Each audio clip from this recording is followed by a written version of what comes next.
Okay, looks like everyone is more or less here. All right. Just to check again, if you guys can hear me and see my screen, just let me know in the questions tab. All right. Looks like everyone's about here already, so we can start on today's slides on the ADX and the parabolic SAR. All right. So once again, if you guys can hear me, can you guys just drop a yes in the questions tab, so I know that you guys can hear me and you can see my slides for today. All right, thanks, Randy. All right, you guys can hear me and see me. All right, then, in that case, all right, without further ado, let's begin on today's slides on the ADX, the average directional index, and the parabolic star, the parabolic stop and reverse. All right, these are two indicators that are very quite useful if you guys know how to use them the right way. All right. Just before we start, I'll just do a quick introduction. My name is Don. All right, I'm from Everest Fortune Group, and in partnership with XM, I'll be bringing you today's webinar, today's Forex webinar on the average directional index and the parabolic SAR. All right, and without further ado, let's begin on today's slides. All right, today's slides. All right, let's see what we have here for you today. All right, in this today's webinar, you will learn about directional movement. All right, you'll learn about directional movement and how directional movement is used to construct the ADX indicator. All right, how directional movement is used to construct the ADX indicator, and as well as uh, ADX signals. All right, how the ADX can help to generate signals when you are trading. All right, when you're trading, the ADX is can be very useful, all right, can be very useful for you if you know how to use it well, all right, and how you can interpret these ADX signals, all right. So today, the first part of the webinar will be on the average directional index, all right. So let's start, all right. Let's start on uh today's slides, all right. Today's slides on the ADX, all right. First thing we need to understand is directional movement and directional movement system, all right. What exactly is the directional movement system and how is it beneficial for you when you're trading? All right, I'm sure everyone understands that everyone would have heard, all right, everyone would have heard of this very common phrase, a very common saying that is repeated to you a lot, all right, is the trend is your friend, all right, the trend is your friend, and you always want to trade with the trend. You don't want to go against the trend when you are trading in the forex markets. Why? Because the trend, there's always a prevailing trend, and it's always better to trade with the trend. You don't want to trade against the trend. Like when it's in an uptrend, you don't want to be taking shorts. All right, if it's in a downtrend, you don't want to be taking longs and going against the trend. However, knowing that the trend is your friend, everybody knows that the trend is your friend. You should trade with the trend. But of course, the $1,000,000 question, right? The $1,000,000 question that you need to know is, of course, is it trending or is it not? All right. You never know. It seems like you can never know. All right. You can never know if the security is trending or is it not. And this applies to across all securities. It can be stocks, it can be indexes, it can also be in currencies in the forex market. All right. It's really hard sometimes to identify whether the security is trending or not. All right. If it's not trending, if it's just doing some sort of sideways movement, a lot of indecision in the market, and you somehow unable to discern that, all right, you end up going into the market when the security isn't trending at all. All right, you may be whipsawed out of your trades. You might take on some ugly losses. All right, so it's really important to identify whether security is trending or not, and that's when the directional movement system becomes very useful for you. All right, the ADX, the average directional index. All right, the ADX, the minus directional indicator, and the plus directional indicator, they represent the directional movement system. All right, this is what the system is about. And the key feature, all right, the key feature of this system, all right, is that it not only provides signals for trading the trend, all right, it also helps you to understand whether or not the market is trending even before it provides the signals. All right, and that's important, right? That's important because if there are if the signals are provided and you don't even know whether market is trending, you might be getting in when the market is ranging instead. All right, so this is really helpful for you guys if you are able to understand whether the market is trending or not before you even take the signals. All right, it identifies whether the market is trending and then it provides the signals for trading the trend. All right, and this really useful indicator was created by J. Wells Wilder. All right, this indicator helps to categorize the securities by their trending characteristics. All right, whether it's an uptrend, it's in a downtrend, whether it's bullish or bearish. All right, it always helps you to identify whether the trend is in place even before you start to receive signals on the trend. All right, and that's when you start to have much more accurate signals. All right, so this is the directional movement system, and there are three parts to it. All right, the ADX, the minus directional indicator, and the plus directional indicator. All right, the full directional movement system. All right, and we'll be going through how it's constructed and how it is shown on your charts and how you can interpret them. All right, so fair warning. All right, the next slide, there's going to be a lot of mathematical formulas, a lot of numbers all over the place. All right, it might be slightly confusing. All right, it might be slightly confusing as we go through how the ADX is constructed and it's how it is shown to you guys. All right, how it is formulated in the first place. All right, but not to worry. All right, whenever you're trading, all right, looking on the charts, whether you're using TradingView or you're on your MT4, if you just pull up the ADX, it will be shown to you. All right, it will be shown to you. You don't need to actually calculate it yourself, but of course, it's always a good to know. It's always a good to know how the indicator is formulated in the first place, so you understand what exactly it means. All right, what is the underlying calculations behind how we get the ADX? All right, so fair warning, there's going to be a bit of math in the next slide, but we'll get you through it. All right, I'll get you through it. Okay, so directional movement. All right, the formula for the average directional system is actually quite complicated, and it's actually based on directional movement. All right, so let's just take a look. Okay, so directional movement is actually determined by comparing the difference between today's low or high and yesterday's low or high. All right, what does that mean? All right, what does that mean?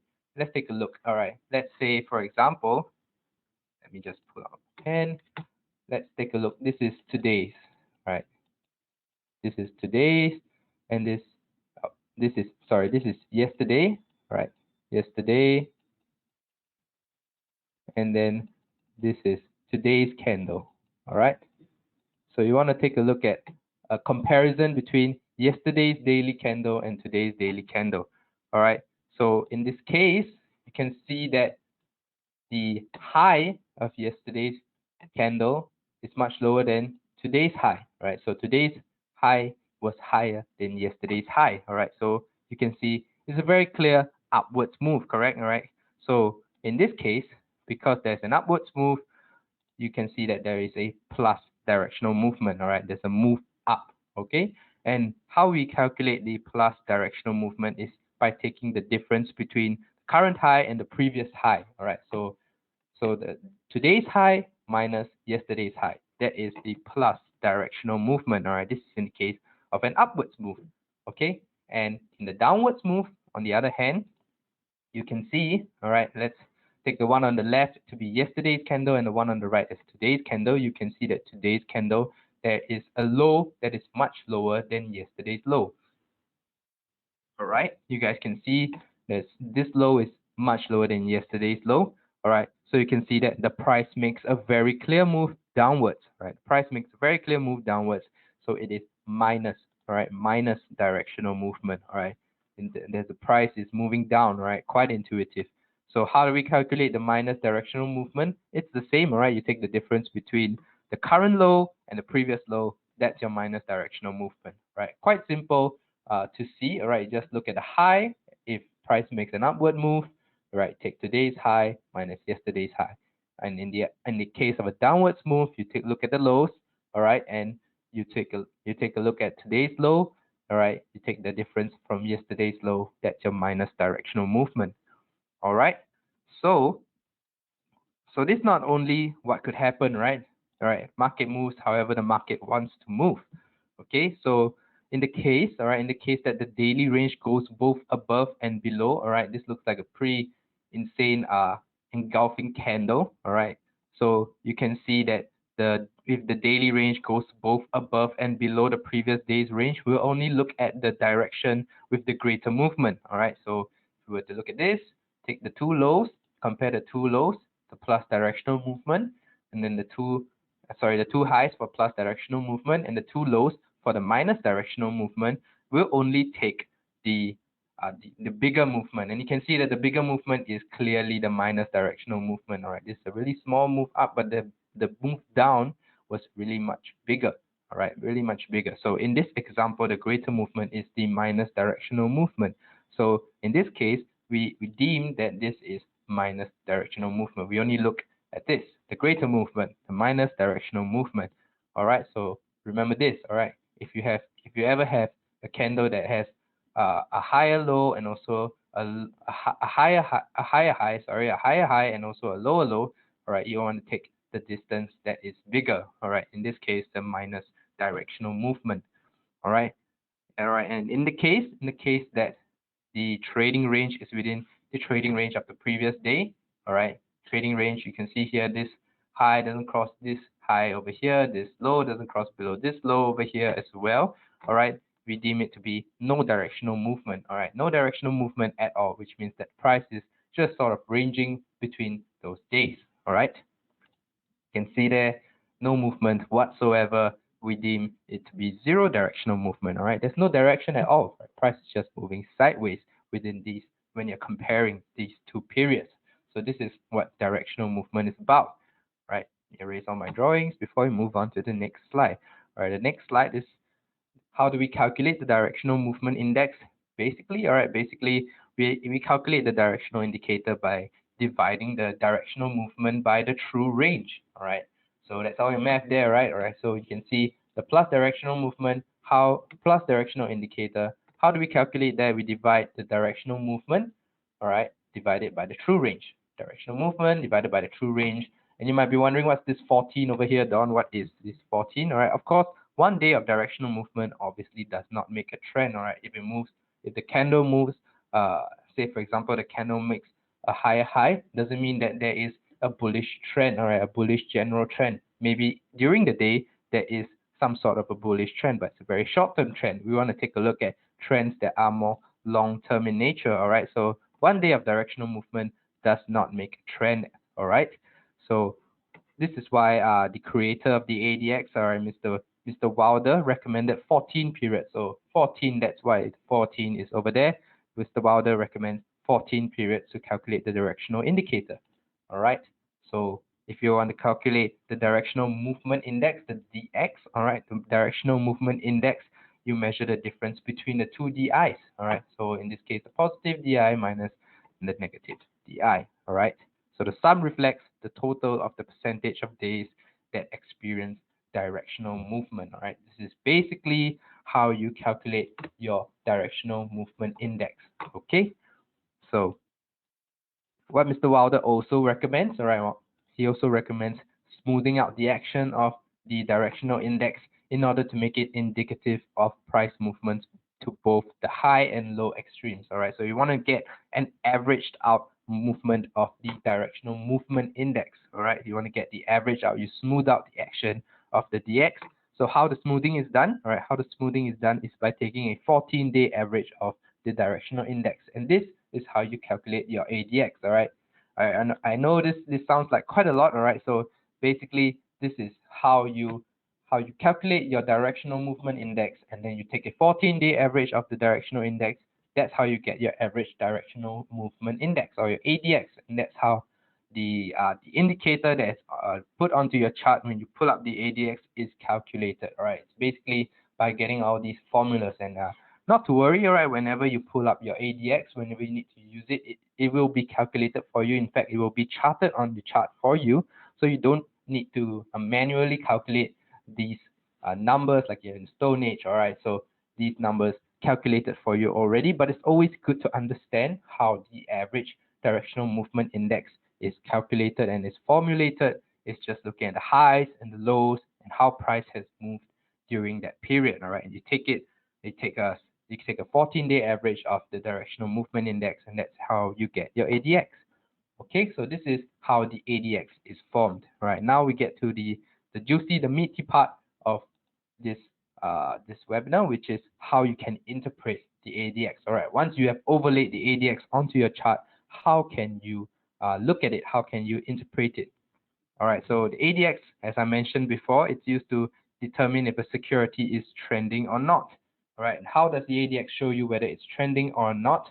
All right, basically how you can look at it, the ADX is the ADX is going to be put onto your chart like that. It's a smaller chart on top of your price chart.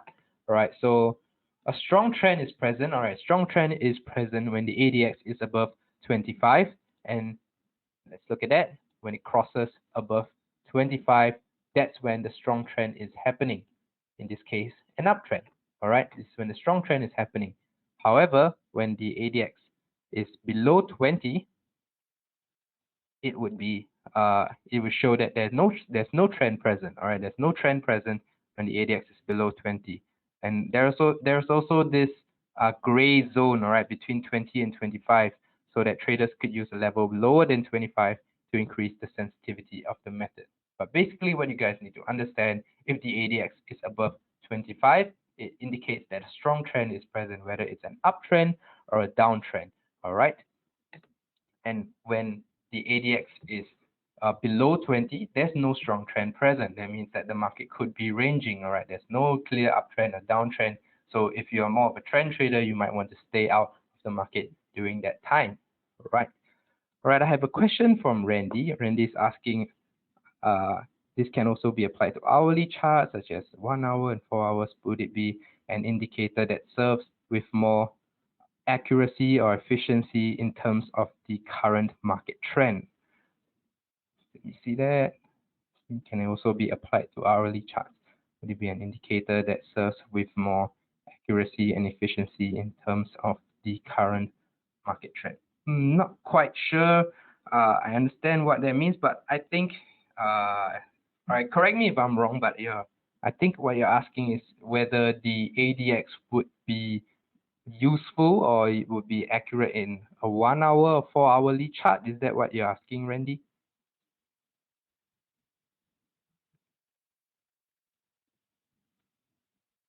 Okay, yeah. In that case, all right, because the ADX is calculated basically using the past 14 days, right? Using the past 14 days, you can see basically the ADX it still is, all right, it still is useful in hourly charts like the 1 hour charts and the 4 hour charts. It basically shows you whether the market is trending during those periods of time. All right. However, in the hourly charts or the 4 hour charts, there are also trends that are happening intraday.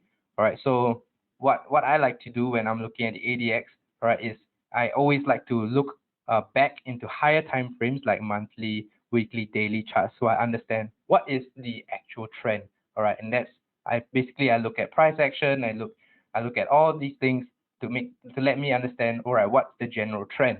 All right, if I have a bullish bias or a bearish bias, and then when you zoom back down to the 1 hour and 4 hour charts, when the ADX crosses above 25, I would want to trade with that trend, all right, with that bias that I have. So that's how it is accurate or quite efficient for the current market trend for me, all right. I always want to trade with that trend. So the ADX is still useful in the 1 hour and 4 hour charts.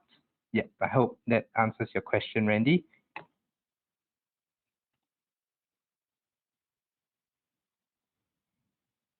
Okay, you're welcome, Randy. All right, if you guys have any questions, or I forgot to mention this at the start, if you guys have any questions, feel free to just drop them in the questions tab. Be more than happy to help you answer your questions, clear up any doubts that you have. All right. So moving back to the slides. All right, moving back to the slides, we were on how to interpret the ADX. All right. So once again, if the ADX is above 25, then you can identify that the market is trending. All right. It's not in the ranging phase anymore. And if it's cutting below the 20 mark, all right, if it's cutting below the 20 mark, then it's pretty dangerous if you are trying to follow the trend. All right, the market might be just sort of ranging and it might be whipsawing to take you out. All right, so you always want to get in when the market is trending, follow the trend. That's what it means by trading with the trend. Okay, so let's move on to the next slide. All right, so knowing that the market is trending, all right, understanding if the market is trending is important. But of course, you also want to know which way the market is trending, all right? So the plus directional indicator and the minus directional indicator will help you determine trend direction, because the ADX does not show you the trend direction. It just shows you is the market trending or is the market not trending at all? All right. So you want to have higher confirmation. If you have bullish bias and you want to be sure that the price is actually trending in a bullish direction, you can look at a plus DI and minus DI to determine your trend direction. Basically, how you do that, all right, if you overlay your plus DI and your minus DI, a bullish signal is given when the plus DI crosses above the minus DI, all right.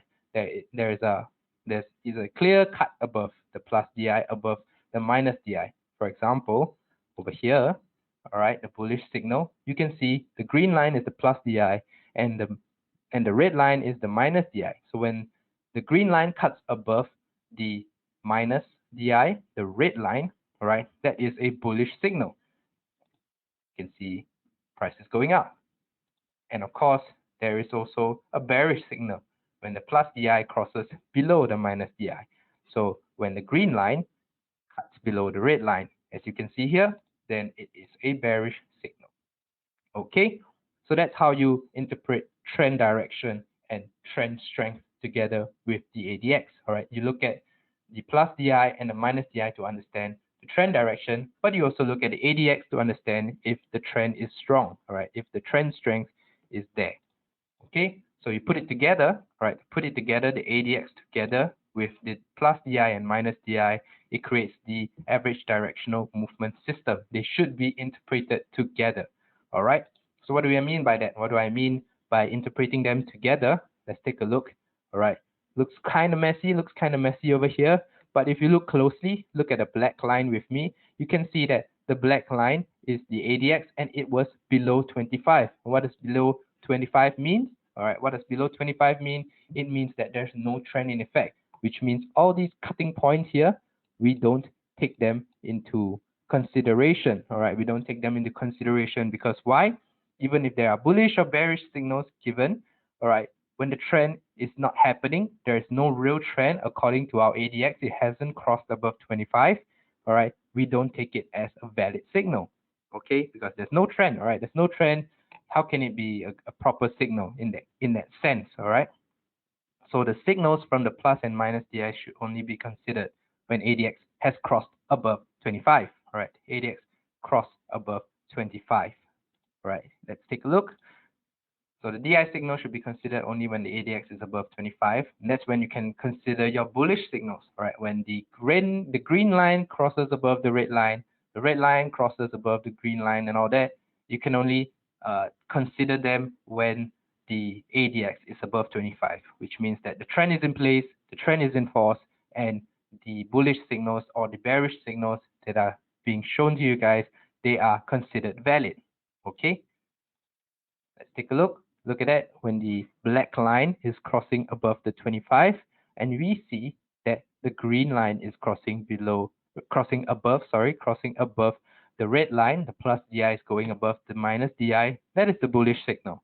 All right, this bullish signal is confirmed by the ADX being above 25, and you can see that indeed, yes, it's pushing much higher.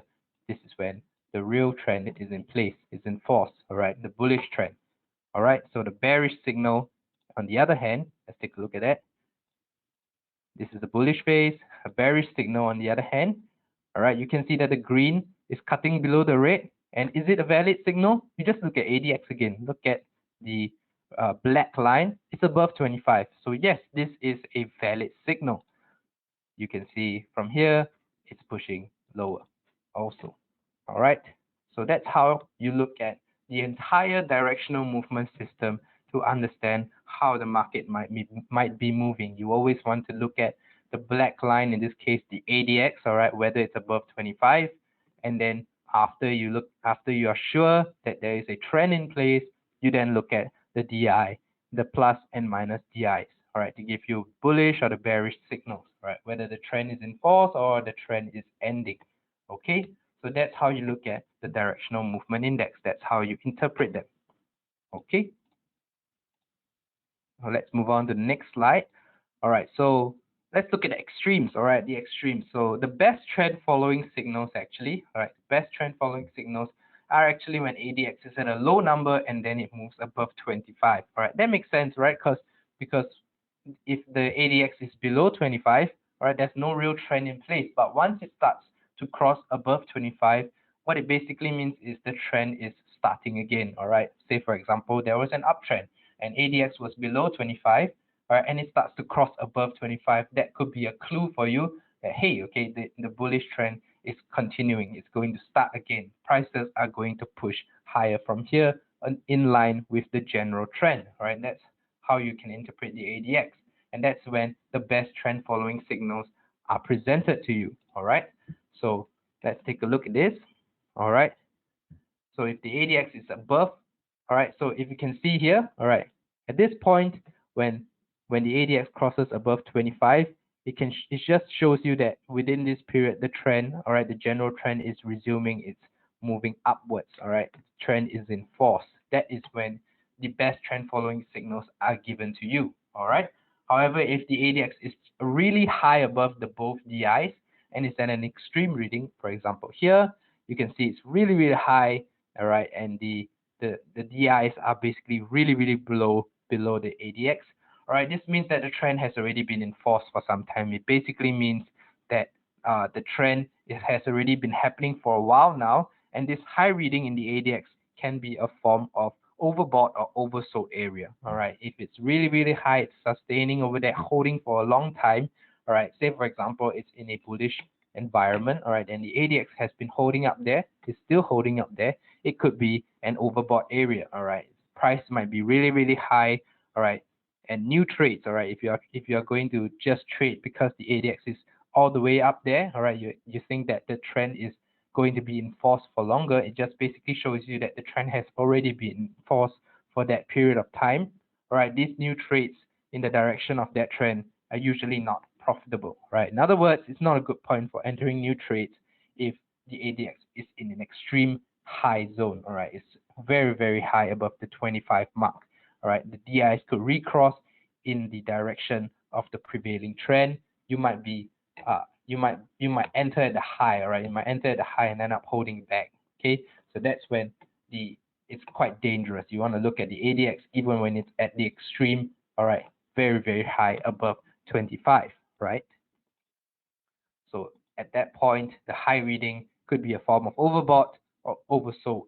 All right, whether it's an uptrend or a downtrend. All right, and that's when people who have long positions, they might be looking, all right, maybe the price is slightly high now. I want to close off, take my profits. All right, that's when you could start seeing the price make pullbacks. And if you were to enter at that high, all right, it might be very difficult for you to sustain your position. Okay, so if the ADX reading is high, all right, you don't want to just jump into the trade and you think that thinking that the trend is going to continue. It might not. It might be pulling back or it might be reversing. Right. So the best trend following signals, they are always given when the ADX is just crossing above 25, which means that the trend is just resuming, right? There's enough momentum in the market to push price in that trend direction. All right, so that's how you can interpret this.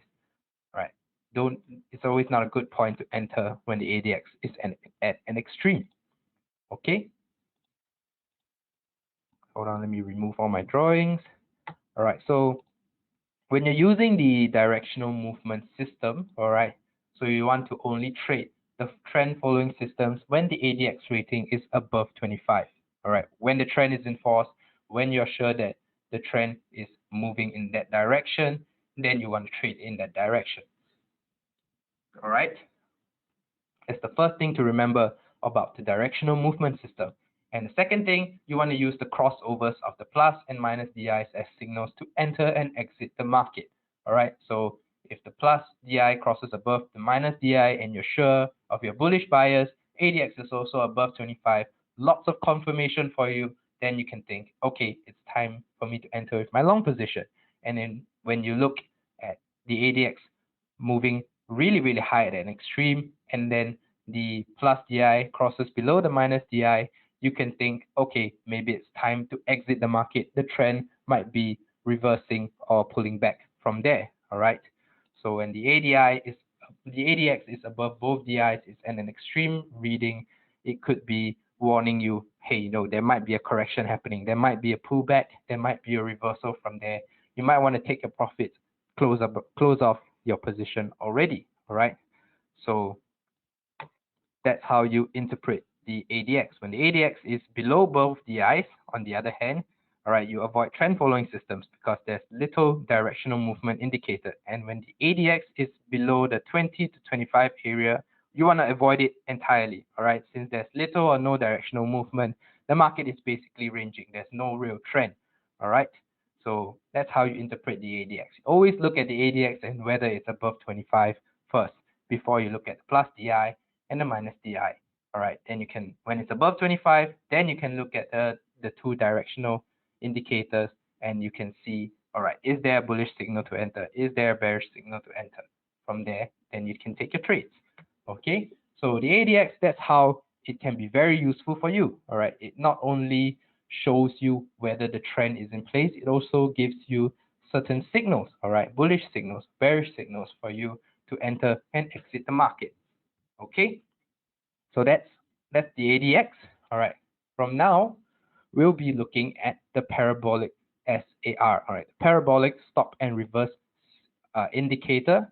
All right, once again, we'll also be looking at how it is calculated and also the signals that you can generate, that it generates for you. All right, how you can use it, how you can interpret these signals.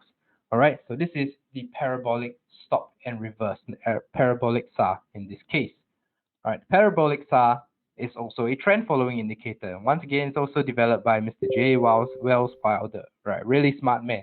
Right, parabolic SAR, all right, it is sometimes known as just parabolic, or sometimes it's known as PSAR, right? But they all mean the same thing, the parabolic stop and reverse, the parabolic SAR.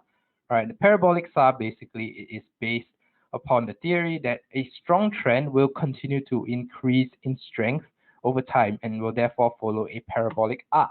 For example, if there's a strong bullish trend, it should follow the parabolic arc and continue to push much higher as price continues to move higher. The bullish momentum should push price much higher, much faster.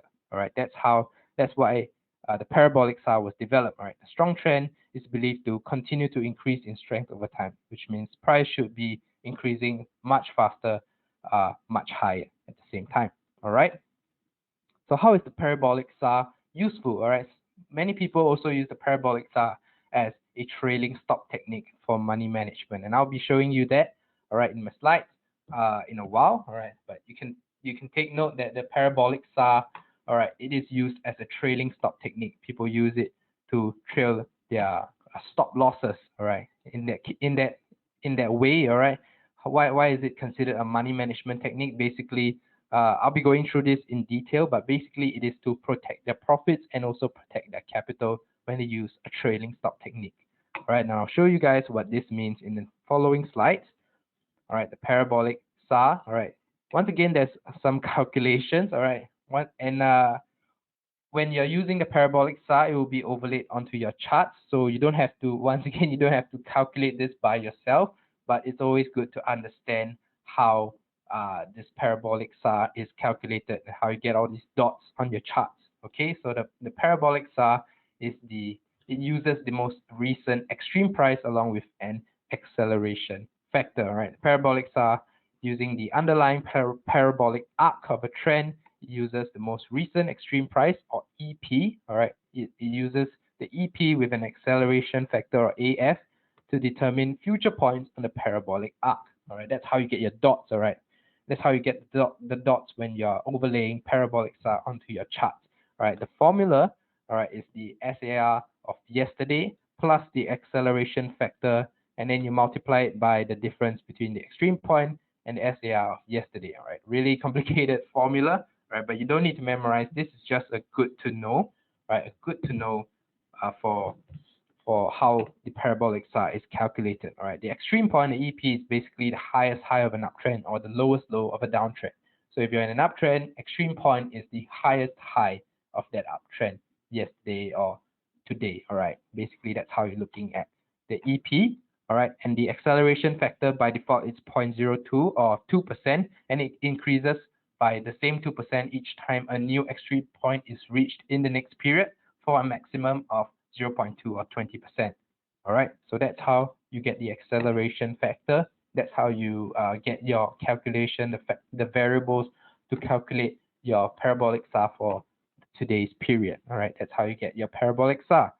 All right, hope you guys are still with me. All right, with the calculations. All right, in the next slide, we'll be looking at how it is plotted. All right, parabolic SAR is basically plotted as a dotted line above and below the price. Let's take a look at that. We can look at price, and that's when parabolic SAR is plotted. All these little dots over here, above or below the price. Basically, how do you interpret the parabolic SAR? Or how do you interpret the parabolic SAR when prices are above the SAR? The market is considered to be bullish. All right, the market is considered to be bullish and the trend is up. When prices are below the SAR, the market is considered to be bearish and the trend is down. All right, what does that mean? All right, you can basically think when the price is when the price is above the parabolic SAR, it is bullish. All right, it's kind of like a moving average actually. When you see, look at that, the bullish push up when the parabolic SAR is below price. All right, and when it is a bearish, when does it become a bearish signal? When prices start to cut below the parabolic SAR. That's when the dots will immediately be moved up above price, and that's when price starts to become more bearish in nature. All right, when parabolic SAR is above price, or when price is below the parabolic SAR, that is when the change in trend happens. All right, so when prices are above the SAR, market is considered to be bullish, and if it is below the SAR, the market is considered to be bearish. All right, so here price is below, bearish. Price is above, bullish. Price cuts below, becomes bearish again. So it's very intuitive. You can think of it kind of like a moving average, All right, so just look at price in relation to the parabolic SAR, your little dots. Okay, that's how you interpret the parabolic SAR. So now I'll be going through how we can interpret, all right, how we can interpret the parabolic SAR. How do you know when a bullish signal is generated? Okay, so when the prices cross above the SAR, remember that it means that it's bullish, correct? All right, it means that when the parabolic SAR, the price cuts above the parabolic SAR, it's bullish, right? So when the prices cross above the SAR, a long position can be entered and a new dot is placed below the price. All right, whenever it touches the dot, all right, the next dot will be below the price. All right, cutting above the SAR. All right, so the SAR will restart again relatively far from the price, and it continues to rise as long as the uptrend is in place. So let's take a look at that. Let's see, you see price cuts the SAR and the dot is moved back down. All right, that's when you can see that a new bullish trend might be happening. All right, once this happens, you can see the SAR, it starts relatively quite far away from the price. All right, so let's take a look at it. You can see after this, there is a strong bullish move upwards. And what happens, all right, what happens to the SAR? What happens is the SAR basically accelerates to close the gap between the price. All right, it continues to move with the price. All right, it follows prices like a trailing stop. And why people use the SAR as a trailing stop? All right, because it continuously protects your profits. If price were to cut down, all right, if price were to make a really strong pullback, all right, you won't be stopped out, all right, because the stop continues to be trailing behind as your price makes this bullish move. In the event that price makes a strong retracement downwards, all right, it hits your trailing stop, you still get out with your profit. All right, if you enter, let's say you enter somewhere here, all right, and as price continues to push up, with every new dot on the parabolic SAR, the stop loss is pushed higher and higher and higher. All right, so at this point, even if price cuts down, you still get out with this amount of profits. All right, hope that's clear for you guys. All right, if you guys don't understand, just drop it in the questions tab and I will explain it to you guys again. All right, so the SAR basically will follow the price like a trailing stop. It will continuously protect your profit in that sense. All right, so when the price crosses below the SAR, let's take a look at this. When price cuts below the SAR, the long position will be closed. All right, long position is closed because remember it's the trailing stop, right? Stop loss continues to move higher and higher and higher as the parabolic SAR moves and continues to stay below the price. We know that it's bullish, so we trail the stop loss. And once price cuts below the SAR, then a short position is entered instead, right? Once it cuts below, the new dot will be placed above price. All right, what does that mean? That means that it is a bearish signal, right? Bearish signal when price is now below the SAR. All right, so when the new dot is placed, then you can see that it is becoming bearish in the other way. All right, it's moving in the other way downwards from here on out. All right, so that's why it gets the name parabolic stop and reverse. All right, once price hits the dots, once price hits the parabolic SAR, all right, it stops, closes out that position that you have, and then reverses, all right, reverses from there, and you expect the bearish position, all right, the bearish move, the bearish move instead of the bullish move, all right, stop and reverse, all right, the bullish move stops, you reverse it, and now it's bearish instead, all right, that's how you get the name parabolic stop and reverse. Okay, so in the same way, all right, in the same way, let's look at it in a bearish signal on the other way. All right, when the price crosses below the SAR, a short position is entered. Why? Because you expect it to be a bearish environment. Once it cuts below, new dot placed above, it is bearish. All right, so that's when the short position is entered. All right, and the downtrend begins, and the SAR once again will be relatively far from the price, and it drops, continues to follow and trail the price like a trailing stop as long as the downtrend is in place. Let's take a look at that. Once the downtrend continues, all right, the SAR continues to trail behind it. All right, and if you use the SAR as a trailing stop method, it looks quite useful, right? It looks quite useful. All right, if you trail the stop, you continue to protect your profits. Just entered here, all right, the SAR continues to trail the stop, trail the stop, trail the stop, even if you price makes a slight pullback, all right, you're getting out with your profits over here, all right, whether it's here at the retreat, at the pullback, all right, thankfully it didn't hit the SAR, right, there's no signal for a reversal, all right, and it continues to push lower, and it continues to trail the stop. Whatever happens, all right, you still can get out and protect your profits. Okay, so as the trend continues, the SAR continues to accelerate and close its gap with the price. All right, that's how you get the parabola sort of shape when you're using the parabolic SAR. All right,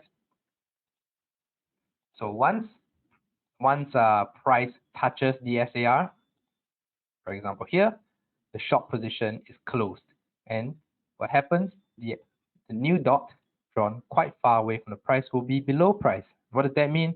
It looks like it could be reversing from here. There is a bullish signal instead of a bearish downtrend. All right, downtrend might be reversing here, depending on if you are following the parabolic SAR.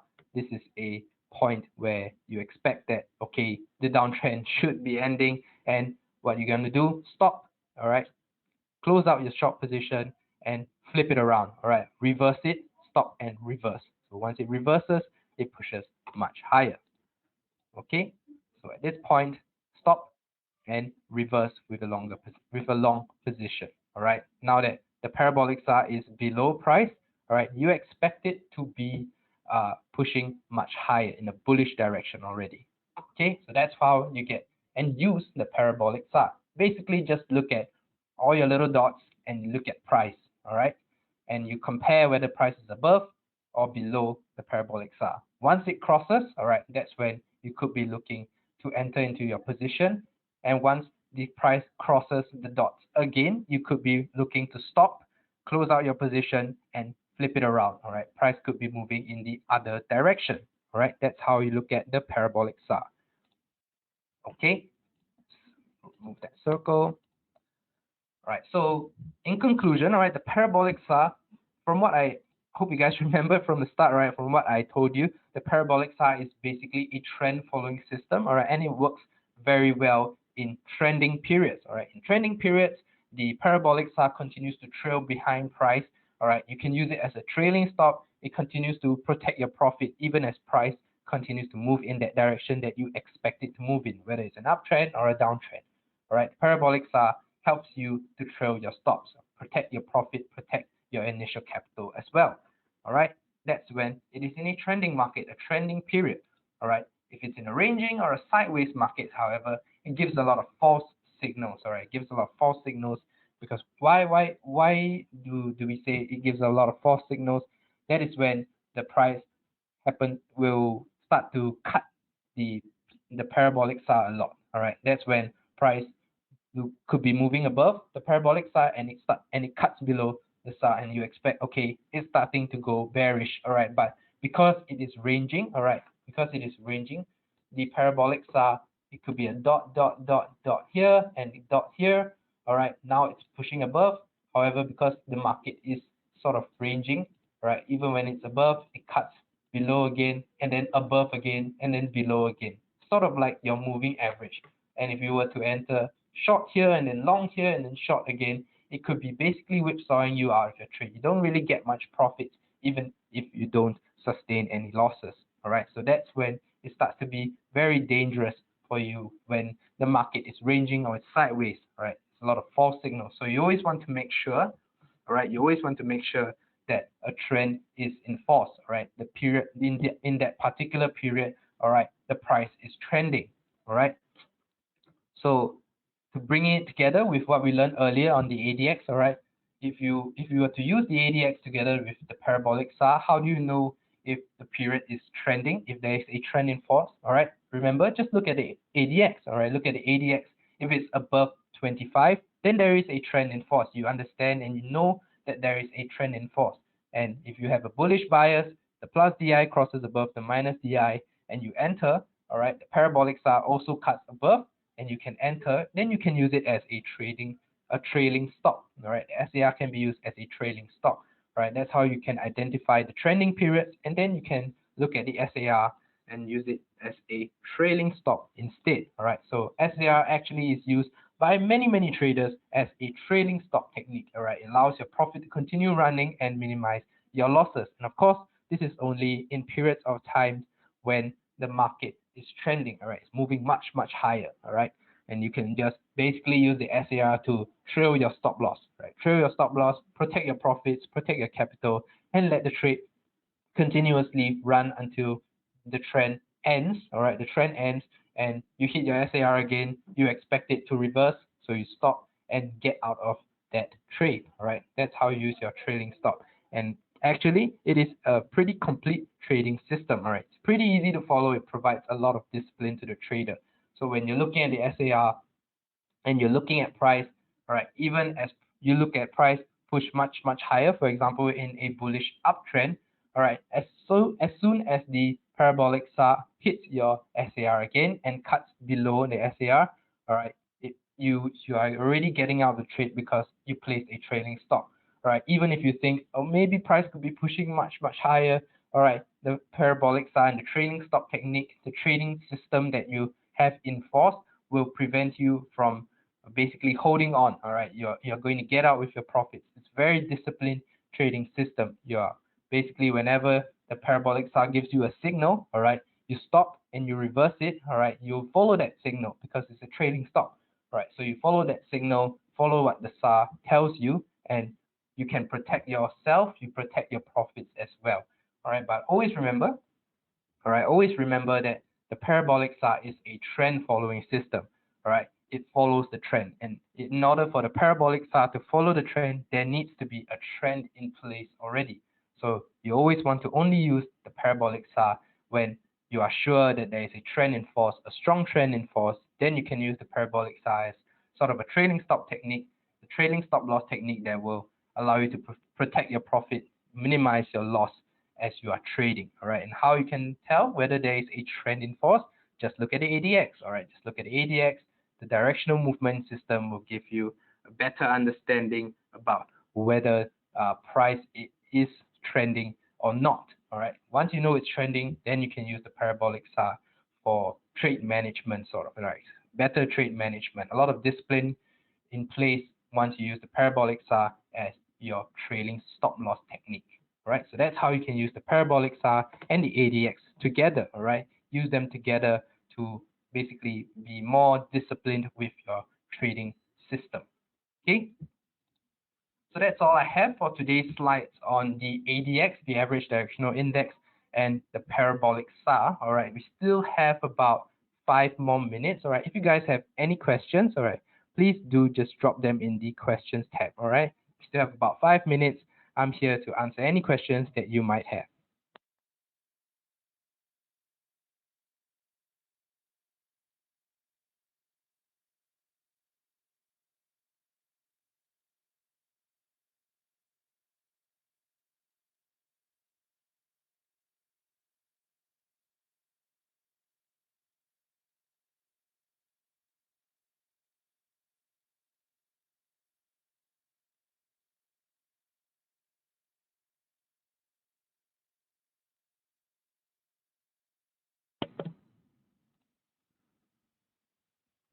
Okay, seems like you guys don't have any more questions. All right.